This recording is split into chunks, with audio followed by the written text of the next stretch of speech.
Good morning students. Again we are here to talk about the next topic, that is artificial methods. Okay. Asexual reproduction में हमने जितने भी types पढ़े हुए हैं उसके अंदर हमने ऑलरेडी डिस्कस भी किया था and I have already given you this type of idea artificial methods. Okay, in our last class we have already discuss these types. इसमें हमने नॉर्मली बता दिया था कि कटिंग का प्रोसेस क्या है, लेयरिंग का प्रोसेस क्या है, ग्राफ्टिंग का प्रोसेस क्या है. But again I am giving you the idea about artificial method, क्योंकि जो हमारा नेक्स्ट टॉपिक है that is tissue culture. Okay, और जब तक हमारे पास में आर्टिफिशियल मेथड्स के ये टॉपिक क्लियर नहीं होते हैं तब तक हम टिश्यू कल्चर की बात नहीं करेंगे. Okay, that means these are similar methods. हम नॉर्मली ये कह रहे हैं कि हम आर्टिफिशियल कंडीशंस जनरेट करके और उसके बाद में हम किसी प्लांट को लेबोरेटरी में पहले डेवलप करवा रहे हैं.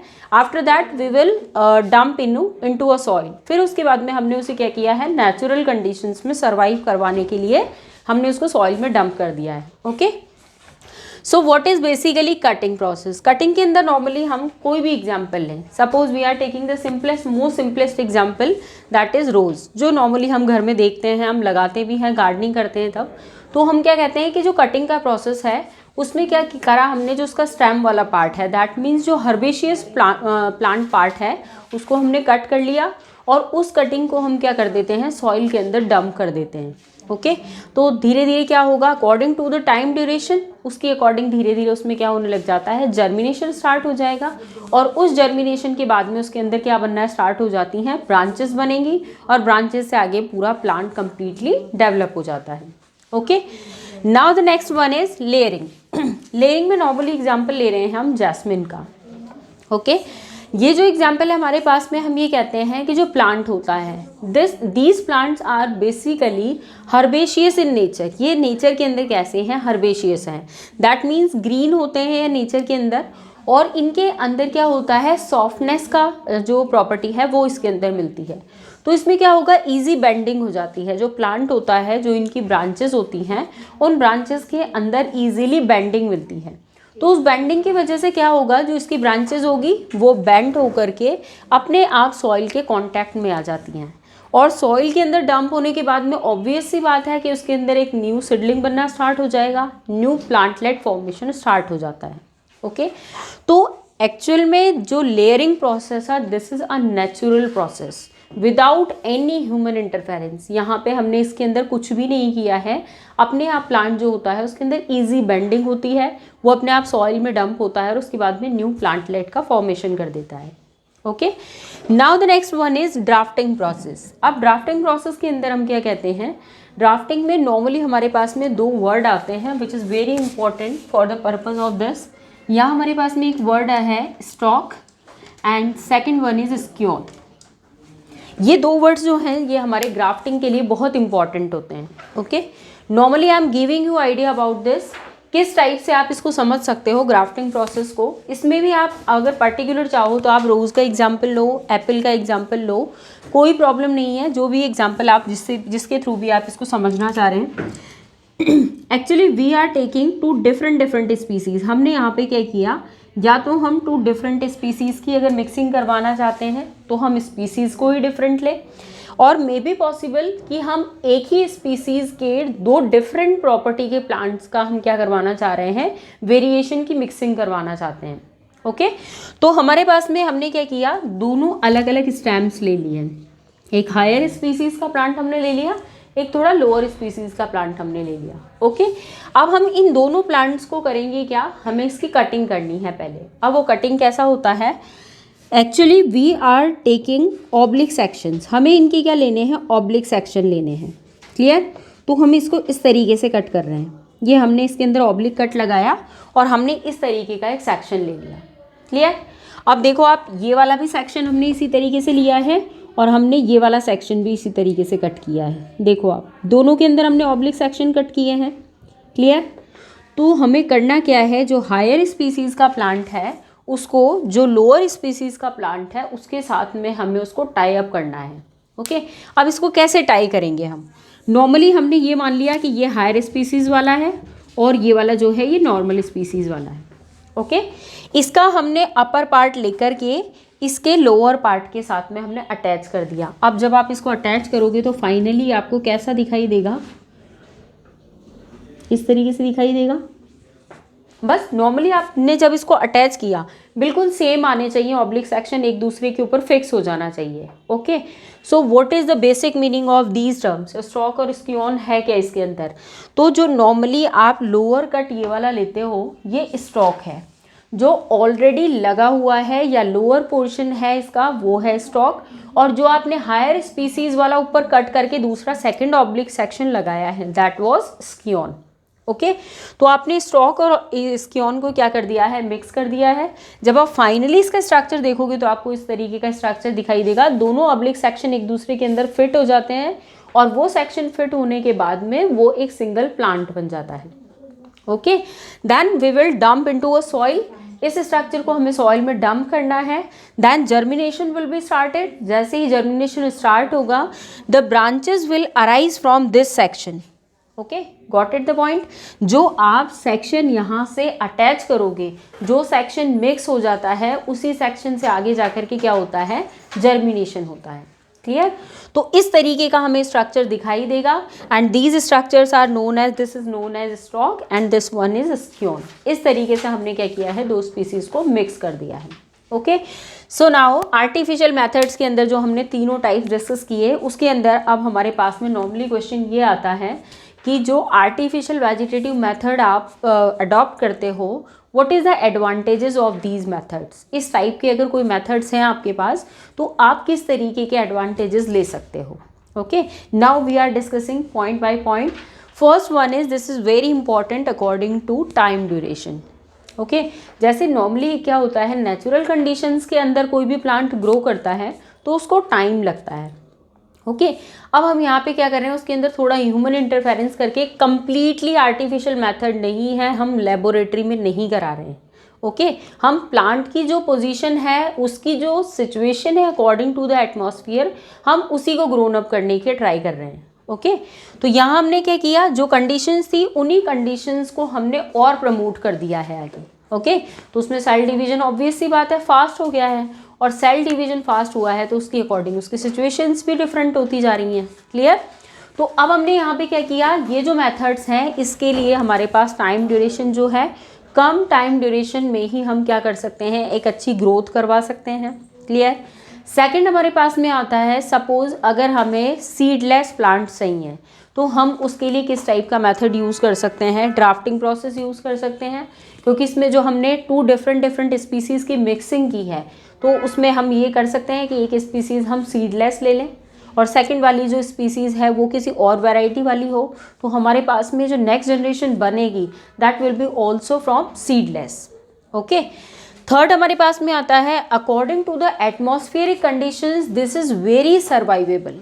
ये क्या होगी, जो भी हमारे पास स्पीसीज़ बनेगी that is fine in characters according to last species, जो भी उसकी स्पीसीज़ पहले से एनवायरनमेंट में सर्वाइव कर रही है उसकी अकॉर्डिंग जो न्यू स्पीसीज़ बनी है वो क्या होगी, मोर अडेप्टेबल होगी। Okay, so these are advantages of artificial vegetative propagation. Got it the point. Next one the topic tissue culture. अब टिश्यू कल्चर जो है वो एक तरीके से आपका वेजिटेटिव प्रोपोगेशन का ही पार्ट है, but the question will be like that what is basically tissue culture or what are the advantages of tissue culture. Okay, so what is tissue culture? Basically it is a process of producing a large number of plants from a single plant in a short duration of time under laboratory conditions or chemical conditions. Clear? तो हमें करना क्या है, जो tissue culture होता है अब यहाँ पे हम ये कह रहे हैं कि ये टोटली आर्टिफिशियल है। अब टोटली आर्टिफिशियल होने का मीनिंग क्या है, जैसे सपोज अभी हमने आर्टिफिशियल वेजिटेटिव प्रोपोगेशन के मेथड्स लिए थे। ओके सॉरी, उनके अंदर हम क्या करते हैं, नेचुरल कंडीशंस को ही प्रमोट करते हैं, बट यहाँ हमारे पास में क्या है, जो अडेप्टेबल कंडीशंस नहीं थी हम उनको भी क्या करते हैं, अपने फेवरेबल कंडीशंस में चेंज करके फिर हम प्लांट को ग्रो करवाते हैं। तो ये सब बेसिकली नेचुरली पॉसिबल नहीं है, इनको क्या करना होता है, लेबोरेटरी में पहले उसके लिए आर्टिफिशियली सारी कंडीशंस जनरेट की जाती हैं, उसके बाद में प्लांट जब प्लांटलेट के अंदर चेंज हो जाता है उसके बाद उसे सॉइल के अंदर डंप कर दिया जाता है। ओके तो टिश्यू कल्चर में हम क्या कह रहे हैं कि हम एक large number of seedlings produce कर रहे हैं एक सिंगल प्लांट से या एक सिंगल सीड से, और ये सब किस में होगा, लेबोरेटरी कंडीशंस में पॉसिबल होगा। ओके तो अब हमें इस प्रोसेस के अंदर क्या करना होता है, फर्स्टली इसके अंदर जैसे हम नॉर्मली कैसे एग्जांपल समझें, ये डिफरेंट ऐसे हमने ट्रे ली हुई हैं। ओके फर्स्ट वाला जो हमने ट्रे लिया है, ये वाला हमने यहाँ पे ले लिया है टिश्यू कल्चर मीडियम। ओके ये टेस्ट ट्यूब्स में भी हो सकता है, बट टेस्ट ट्यूब्स का साइज जो होता है हम नॉर्मल टेस्ट ट्यूब वाला नहीं लेते हैं, वो उसकी अकॉर्डिंग जैसा उनको रिक्वायर्ड है उसी के अकॉर्डिंग साइज डिसाइड होता है। तो इसके अंदर क्या होगा, फर्स्ट वाला जो हमने लिया है that is tissue culture medium. Okay second इसके बाद में हमने यहाँ पे शो किया हुआ है, पहले हम यहाँ पे प्लांट का कोई भी पार्ट जिसको भी हमें वेजिटेटिव प्रोपोगेट करवाना है उस प्लांट की हम यहाँ पे बात करेंगे। ये हमने टिश्यू कल्चर मीडियम ले लिया। नेक्स्ट जब हमारे पास में बनेंगे तो हम यहाँ पे छोटे छोटे सीडलिंग्स शो कर रहे हैं, these are plantlets as well as seedlings. जो भी आप एज यू नो आपको पता भी होगा और उसके अकॉर्डिंग जैसा आप इसमें वर्ड यूज़ करना चाहते हैं वो वर्ड यूज़ करेंगे, कोई प्रॉब्लम नहीं है। ओके ये प्लांटलेट्स या फिर हमने दूसरा इसके लिए सेकंड वर्ड ले लिया है सीडलिंग्स। ओके तो अब हमने क्या किया, फर्स्टली जो प्लांट के पार्ट्स थे हमने प्लांट के पार्ट्स लिए। ओके प्लांट पार्ट्स के अंदर हम नॉर्मली बात कर रहे हैं कि प्लांट का कोई भी ऐसा पार्ट, दैट मीन्स कि हमने उसके नॉर्मली जो रिप्रोडक्टिव पार्ट हैं उनको हमने छोड़ दिया, हम उनकी बात नहीं कर रहे हैं। ओके तो यहाँ पे हमने क्या किया, उन पार्ट्स को लेकर के और हम सबसे पहले उसको स्टरलाइज करवा रहे हैं। ओके हमने उसको स्टरलाइज करवाया।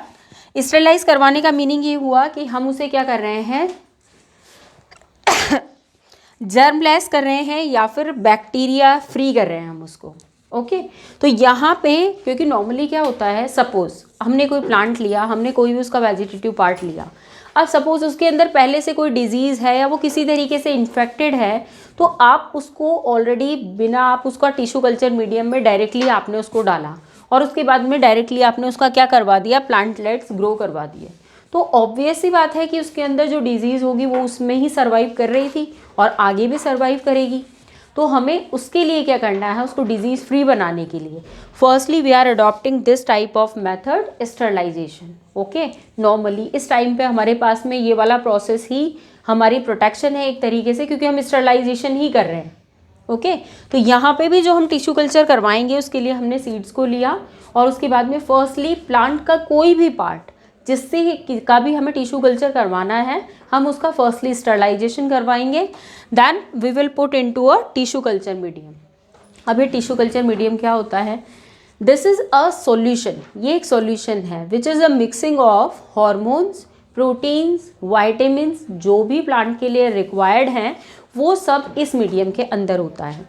ओके इसके अंदर हमने सारे के सारे इस मीडियम के अंदर मिक्स कर दिए और इनके अंदर मिक्स करने के बाद में हमने क्या किया, टिश्यू कल्चर मीडियम में रखने के बाद में हमारे पास में जो भी नेक्स्ट हमारा जो प्लांटलेट बनेगा वो प्लांटलेट बनने के बाद में वो डिजीज़ फ्री भी होगा, वो नॉर्मल कंडीशंस में अडेप्टेबल भी होगा, वो किसी भी तरीके की ऑपोजिट कंडीशंस में सर्वाइव कर पाएगा। ओके अब जो प्लांटलेट्स बनेंगे उनको सॉइल में क्या कर दिया जाता है, डंप कर दिया जाता है। This is actually the process of tissue culture. Okay so what are the advantages of tissue culture. Next हमारे पास में क्वेश्चन आता है, why we are adopting tissue culture. Okay so first point is very important, that is propagation of many plants. That means अगर हमें plant के किसी भी पार्ट का प्रोपोगेशन करवाना है या उसको जर्मिनेट करवाना है in a short time duration, then we have to adopt the next process that is very important, tissue culture। तो हम क्या करेंगे, टिश्यू कल्चर ले लेंगे। ओके नेक्स्ट हमारे पास में है जो भी प्लांट हमारे पास में प्लांटलेट की फॉर्म में मिलता है जिसे हम नेक्स्ट सॉइल में डंप कर रहे हैं, this is genetically same with parent cell. जो भी इसका पेरेंट सेल बनेगी उसके जैसा सेम वही फीचर वहाँ पे मिल जाते हैं। ओके नेक्स्ट हमारे पास में आता है the new plant produce are disease free. अब जो न्यू प्लांट हमें मिलेगा वो कैसा होता है, डिजीज़ फ्री होता है। और नेक्स्ट एक पॉइंट और आता है हमारे पास में कि जो भी प्लांट हमें मिलेगा वो अपने रिवर्सिबल कंडीशंस के अंदर भी सर्वाइव कर सकता है। Okay, so these are the points for advantages of tissue culture. हम इसे अडॉप्ट क्यों कर रहे हैं उसके लिए हमारे पास में बहुत सारे पॉइंट्स आ गए हैं। Clear? Now next one is very important topic. Up to this asexual reproduction is completed. Now the next very important topic that is sexual reproduction. Next जो हमारे पास में टॉपिक है थोड़ा लेंथी भी है comparative to this sexual reproduction.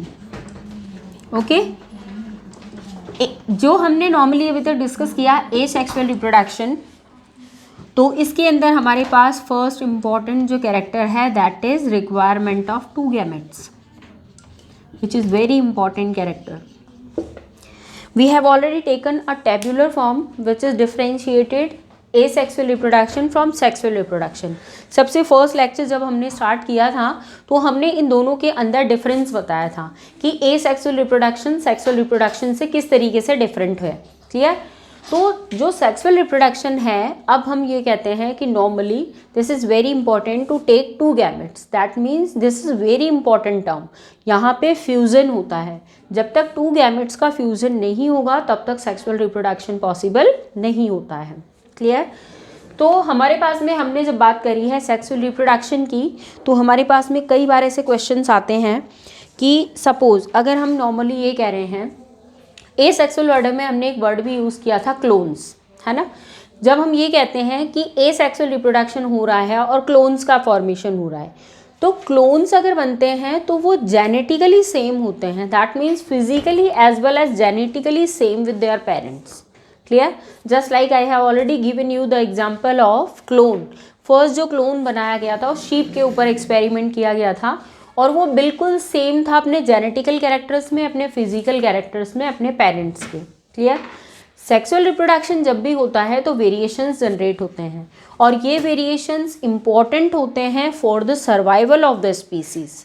अब मैंने ये क्वेश्चन आपको पहले भी बताया था कि एक पर्टिकुलर किसी निके में रहने वाली कोई भी plant species as well as animal species, how can the survive in the environment according to their variations और अकॉर्डिंग टू देयर अडेप्टेशंस. उनकी बॉडी में जो भी अडेप्टेशन मिल रहा है and how can this type of adaptations will be generated.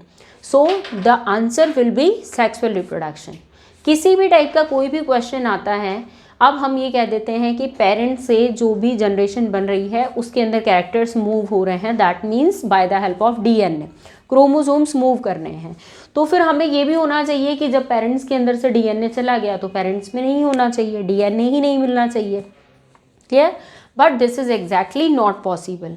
तो इस conveniences के लिए कि इस चीज़ को किस तरीके से सॉर्ट आउट किया जाए, यहाँ पे डीएनए कॉपिंग होती है. ओके, क्रोमोसोम्स का नंबर इंक्रीज होता है, डीएनए कॉपिंग होती है. सेम जो कॉपी बनेगी वो सेम कॉपी जो होती है वो सेकंड जो जनरेशन होती है उसके अंदर मूव कर जाती है और जो एक कॉपी है वो पेरेंट के अंदर ही सर्वाइव करती है. ओके, अब जैसे जैसे डीएनए वेरिएट होते जाते हैं, नेक्स्ट जनरेशन में जाएगा, क्रोमोसोम भी है वो एक क्रोमोसोम दूसरे क्रोमोसोम के साथ में क्रॉस होता है, तो ऑब्वियस सी बात है कि एक वेरिएशन दूसरे वेरिएशन के साथ में मिक्स होता है. तो वेरिएशंस, नंबर ऑफ वेरिएशंस बढ़ जाते हैं. जब भी नंबर ऑफ वेरिएशंस बढ़ेंगी तो उसकी अकॉर्डिंग उसके अंदर डिजीज़ फ्री होने का कैरेक्टर भी आ सकता है. मे बी पॉसिबल कोई हेरेडिटरी ऐसी कोई डिजीज़ थी जो पेरेंट के अंदर थी वो भी मूव होगी. तो जहाँ पे प्लस पॉइंट है वहाँ पे ऑब्वियस सी बात है आपको माइनस पॉइंट्स भी मिलेंगे. ऐसा ही नहीं है कि हम इसको ऑलवेज इसी के रेस्पेक्ट में लें कि इसका पॉजिटिव एस्पेक्ट ही होगा. ऑब्वियस सी बात है, नो डाउट, जहाँ पे कोई अच्छी चीज़ होती है उसके साथ में कोई ना कोई बुरी चीज़ भी होगी. तो यहाँ पे उसका नेगेटिव एस्पेक्ट भी चलेगा क्योंकि क्रोमोसोम्स मूव करेंगे तो क्रोमोसोम के साथ में जो भी क्रोमोसोम पे लिंक है, अगर कोई डिजीज़ अगर हेरिडिटी से रिलेटेड है तो ऑब्वियसली वो सेकंड जनरेशन में मूव करेगी. ओके, नेक्स्ट पॉइंट हमारे पास में इम्पॉर्टेंट आता है सेक्सुअल रिप्रोडक्शन इन प्लांट्स. जो हमें नेक्स्ट टॉपिक डिस्कस करना है उसके लिए पहले मैं आपको एक आइडिया बता देती हूँ, उसके बाद में हम इस टॉपिक पे जाएंगे. Sexual reproduction in flowering plants, हम पर्टिकुलर ये वर्ड यूज़ करते हैं यहाँ पे. Flowering plant, that means we are talking about specific characters. That means those are having the tendency to generate the flowers, जो आगे फ्लावर बना सकते हैं. ऑब्वियस सी बात है, फ्लावर बनेगा तो उसके बाद में फ्रूट बनेगा. क्लियर? तो जिनके अंदर कैपेसिटी है कि वो रिप्रोडक्शन में जा सकते हैं वो आगे क्या बताएंगे, सेक्सुअल रिप्रोडक्शन को उसी के थ्रू हम क्या करेंगे, एक्सप्लेन करेंगे। ओके, तो अब हम क्या कहते हैं, फर्स्टली जो हमने यहाँ पे वर्ड यूज़ किया है flower. Flower is the site of reproduction. अगर हम नॉर्मली प्लांट्स के अंदर बात करें कि उनमें रिप्रोडक्शन होता है, सेक्सुअल रिप्रोडक्शन, तो उनके अंदर साइट जो है रिप्रोडक्शन की वो क्या है, फ्लावर है। ओके, अब फ्लावर के अंदर ऐसे कौन कौन से स्ट्रक्चर हैं जो हम नॉर्मली ये कह देते हैं कि वो इम्पॉर्टेंट होंगे रिप्रोडक्शन के बेसिस पे। Okay, so now we are taking different parts. That one is, first one is sepals, next is petals, third is androecium and last one is gynoecium। Okay, तो अब आपको करना क्या है, नेक्स्ट क्लास में जब हम पढ़ेंगे तो आपको इन 4 पार्ट्स की फर्दर स्टडी करके रखनी है, एक थॉरोली रीडिंग लगा के रखेंगे, क्योंकि मैं आपको डायरेक्टली डायग्राम से एक्सप्लेन करूंगी ये स्ट्रक्चर्स कहाँ पे हैं और किस तरीके से रिप्रोडक्शन में हेल्प करेंगे। Okay, so be ready for the next class. Okay, again we will discuss this one. Thank you.